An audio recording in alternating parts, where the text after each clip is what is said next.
నిజామాబాద్‌లో ఒక మహిళకి పూనకం వచ్చింది. పూనకం వచ్చి ఏం చెప్తుంది?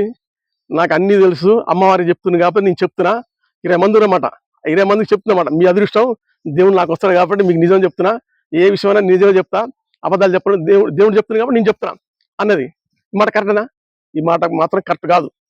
అయితే దేవుడు వస్తున్నాడని తెలుసు. నాకు తెలుసు దేవుడు వస్తున్నాడని తెలుసు. నాకు ఆధారాలు కూడా ఉన్నాయి. ఆధారాలు చెప్పాలంటే చెప్తా. అయితే దేవుడు వస్తుండగా దేవుడు వచ్చింది దేవునికి తెలవదు. పోయింది దేవునికి తెలవదు. అలాంటప్పుడు నీకెట్ట చెప్తుండు దేవుడు? దేవుడు ఎట్ట చెప్తాడు? అది వచ్చింది తెలవదు, పోయింది తెలవదు. వచ్చింది మాట కరెక్టే. ఏ జబ్బైనా తగ్గడానికి వస్తాడు. అది కరెక్టే, మాట కరెక్టే.